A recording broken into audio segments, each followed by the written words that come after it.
북한 문제를 중심으로 이번 주 진행된 한반도 외교안보 뉴스를 정리해드리는 북한 리포트 시간입니다. 네, 오늘도 한평정책연구소 왕선택 글로벌 외교센터장과 함께하겠습니다. 어서 오세요. 네, 안녕하세요. 네, 북한이 코로나19 대응으로 스스로 봉쇄했던 국경을 다시 개방한다는 홍콩 매체 보도가 있었습니다. 네. 예, 북한이 코로나 비상방역 체제를 종료한다 이런 의미일까요? 그렇게 봐야 될 것 같습니다. 이 보도를 보고서 제가 생각한 것은 지금 북한이 고강도 방역 체제를 유지하고 있고 무엇보다도 북한은 백신을 맞지 않은 상황입니다. 주민들이. 그런 상황에서 과연 방역 체제를 해제할 수 있을까 이런 생각을 하는데 다른 또 징후들을 보면 해제를 할 것으로 생각되는 부분들도 있습니다. 예. 북한과 중국 간의 고위급 교류가 활발하게 진행이 되기 시작을 했고요. 북한과 중국 간의 물자 교류 이동이 거의 정상화되는 수준까지 커지고 있습니다. 이런 부분이 있고 또 이번 보도 홍콩 매체가 그 사우스 차이나 모닝 포스트인데 그 보도 내용이 상당히 구체적입니다. 6월 10일에 국경을 재개방할 것이고 이러한 상황이 중국에서 북한 여행 문제를 취급하는 여행사들에게 사전 통보가 갔다. 이런 내용이 있기 때문에 상당히 신빙성 있는 보도라고 봐서 6월 10일이면 앞으로 4주 정도 남았는데 국경 재개방 가능성이 좀 있다 이렇게 생각을 하고 또 하나는 북한 국경이 지금 완전하게 막혀 있는 상태가 아니고요. 철도 쪽은 화물 열차가 지금 개방된 상태입니다. 지난해 9월과 10월에 걸쳐서 중국과 또 러시아와 화물 열차가 지금 다니고 있는 상태고요. 도로는 아직 사실상 봉쇄 상태입니다. 도로. 그 다음에 여객 열차 이제 일반 방문객들은 못 들어가고 있는 상황이죠. 이런 부분들이 이제 완전히 재개방된다는 것이거든요. 그런 것들은 좀 가능하겠다 이런 생각이 있고 그렇지만 여전히 아까 말씀드린 것처럼 북한 주민들이 백신 문제가 있어서 북한 당국이 고민을 할 것이고 그렇다면 6월 10일이 아닐 가능성도 있다. 이런 것을 염두에 두면서 지켜보면 되겠습니다. 네, 북한 지금 전반적으로 개방에 나서고 있다는 말씀을 해주셨는데 크게 봐서 한 70% 정도는 6월 10일이 가능성이 있다 이렇게 봐야 될 것 같습니다. 앞서서 고위급 교류가 어느 정도 이제 시작됐다고 말씀을 하셨잖아요. 네. 그 어느 정도나 정상화된 겁니까? 근데 시작이 됐다. 이제 이렇게 됐고 앞으로 더 많은 고위급 교류가 있을 것으로 예상이 된다. 이렇게 볼 수가 있는데 이게 시작이 지난 3월 27일에 시작이 됐습니다. 북한에 중국 대사가 임명이 됐습니다. 이제 임명은 오래전에 됐는데 코로나 때문에 부임이 안 된 거거든요. 그러니까 2년 기다리다가 드디어 이제 3월 27일 날 그동안 2년 동안 기다리고 있던 이제 중국 대사가 평양에 부임을 했습니다. 들어간 거군요. 평양. 네, 들어갔습니다. 예. 3월 27일에 도착을 해서 이제 업무를 보기 시작을 했는데 며칠 전인 5월 8일 날 최선희 외무상이 왕야쥔 신임 중국 대사를 위해서 만찬을 베풀고 또 어떤 담례 서로 면담을 또 했습니다. 그리고 11일 날 엊그제 또 대외 경제상을 또 중국 대사가 면담을 했습니다. 이러한 활동들은 굉장히 주목할 부분이고 북중 간의 외교 고위급 당국자 교류가 정상화되기 시작했다라는 신호로 볼 수가 있습니다. 다만 북한의 외교 행태를 보면 중국과의 교류 외에는 다른 것들은 굉장히 지금 제한적입니다. 그런 부분이 있고 말씀드린 것처럼 북한 외교관이 밖으로 나간 사례는 지금 마땅치 않아서 이제 막 시작이 돼서 앞으로 좀 지켜볼 필요가 있겠습니다. 그러면은 북한과 중국 간의 물자 교류도 이제 어느 정도 회복이 됐다고 이제 평가해 주셨는데 수준이 어느 정도입니까? 이전과 비교했을 때? 네, 북한 경제를 관찰하고 있는 이제 전문가들의 분석에 따르면 거의 다 회복이 됐다 이렇게 보입니다. 코로나 전만큼이요? 그렇습니다. 2020년 2월에 북한이 코로나와 관련해서 국경 봉쇄를 해버리고 그 이후에 이제 북중 간의 화물 교역이 급감을 해서 거의 5% 미만으로 줄었습니다. 95%가 급감을 한 것이죠. 그 상태가 3년 동안 이어졌는데 지난해에 상당히 많이 좋아져가지고 올해 1분기 기준으로 보면 그 2019년 1분기와 비교해서 95%. 그러니까 정상화된 거죠, 사실은. 다만 이 교역 물품을 보면 쌀, 밀 등 식량 쪽입니다.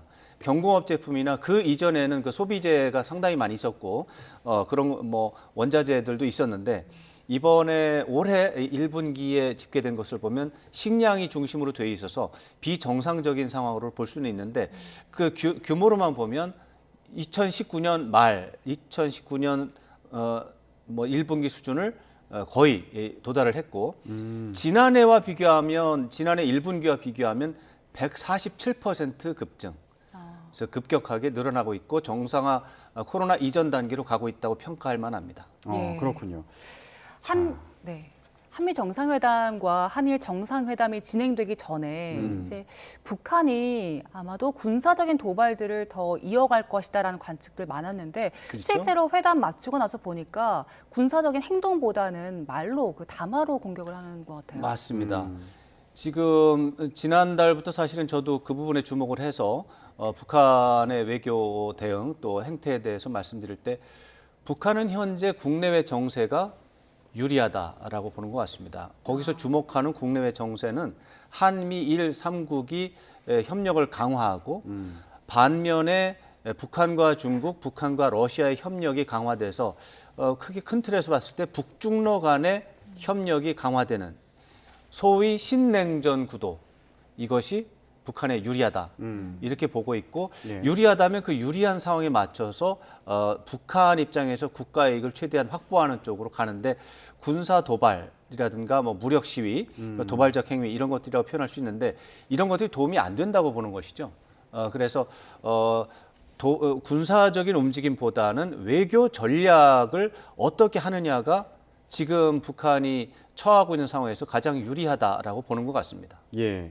자, 이런 게 심리전이라고 볼 수도 있을까요? 또 앞으로도 그럴지 이것도 궁금합니다. 그렇습니다. 지금 정세가 유리하다고 보기 때문에 하는데 북한이 지금 주목해서 보는 유리한 부분은 두 가지로 포인트를 볼 수가 있어요. 첫 번째로는 북한이 제일 어려움이 국제사회 대북 경제 제재거든요. 그걸 이제 풀어야 되는데 지금의 상황을 보면 북한하고 중국하고 협력이 긴밀하게 강화되는 상황이잖아요.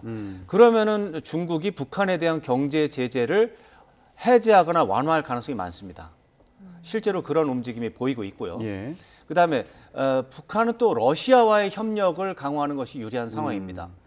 또 다른 포인트에서 보면 북한이 핵무기를 개발해서 그동안의 국제사회에 이제 압력을 받아왔는데 지금 신냉전 구도라는 것 때문에 북한이 중국과 러시아와 친해지니까 예. 북한이 핵무기를 가지고 있는 것을 중국하고 러시아가 용인할 가능성이 커졌다는 겁니다. 이렇게 되면 북한의 핵무기 보유가 기정사실화되는 결과로 이어지게 됩니다. 이것은 북한이 그동안 10년, 20년 동안 노력해온 그 최종적인 목표와 부합하는 겁니다. 그러니까 이런 상태를 그대로 유지하는 것이 유리하기 때문에 앞으로도 이런 상황을 유지할 것이다라고 볼 수 있고 그 과정 속에서 중국과의 협력과 교류가 특별히 더 강조될 것이다라고 예측할 수 있습니다. 네, 대외적인 분위기 받고 지금 북한 내부 분위기를 좀 보고 싶은데 올해가 김정은 위원장이 당 위원장직에 취임한 지 7년째 되는 거잖아요. 네, 그렇습니다. 그게 이제 5월 이제 2016년 예. 5월 9일 그때 이제 제7차 당대회를 통해서 이제 김정은 위원장이 그 전까지는 노동당 제1비서라는 직함을 사용했습니다. 그랬다가 이제 2016년 5월에 노동당 위원장이라는 직함을 처음으로 사용했습니다. 그런데 그게 의미가 있는 거예요. 그 앞에 김정은 위원장이 사실 2011년 12월부터 수령은 됐는데 노동당의 최고 직위는 그 당시에 총비서였거든요. 예. 근데 총비서는 아버지 김정일이 가지고 있었는데 김정일 국방위원장이 사망을 하니까 그 자리를 영원한 총비서라는 이름으로 비워놨습니다. 그리고 자신은 그 총비서가 아니라 그 밑에 있는 제1비서라는 직함을 4년 동안 사용을 한 것이죠. 근데 그런 상황을 이제 종식을 하고 자신이 노동당의 최고 직위인 노동당 위원장에 취임을 하면서 예. 앞에 김일성 주석이나 김정일 국방위원장 못지않게 최고 지도자로서의 역량과 위상을 가지고 북한을 국가를 운영한다. 이런 개념이 이제 2016년 5월에 노동당 위원장이 가지고 있는 그 직함이 가지고 있는 의미이기 때문에 그런 차원에서 북한이 굉장히 찬양을 하고 있는데 요즘에 이제 김정은 위원장이 보면 공개 활동을 거의 안 하고 있습니다. 네. 지금 한 달 좀 넘었다고 볼 수가 있는데 이런 것들은 북한 한편으로는 북한이 외교 전략에 집중하다 보니까 그렇게 보일 수도 있다라고 생각이 되고 동시에 김정은 위원장이 어떤 국가 운영, 국정 운영에 있어서 자신감을 잃지 않았나라는 또 그런 의심을 할 수 있습니다. 과거에 몇 년 동안 보면 김정은 위원장이 국정 운영에서 자신감을 다소 상실한 적이 여러 차례 있었습니다. 그럴 때마다 북한의 각종 언론 매체라든가 이런 국가적인 차원에서 김정은 위원장의 자신감을 독려하기 위한 그런 움직임을 보인 바가 있습니다. 지금 북한 김정은 위원장에 대한 찬양 분위기는 그 둘 중에 어느 하나일 텐데 제가 볼 때는 반반 양쪽 다 있는 것 같습니다. 그렇군요. 알겠습니다. 지금 북한의 내부 상황까지 짚어봤고요. 그리고 북한의 대외적인 전략까지 좀 전망을 해봤는데 앞으로 상황 또 계속 지켜보기로 하겠습니다. 예, 북한 관련 이슈 한평정책연구소의 왕선택 글로벌 외교센터장과 함께 얘기 나눠봤습니다. 말씀 고맙습니다. 고맙습니다.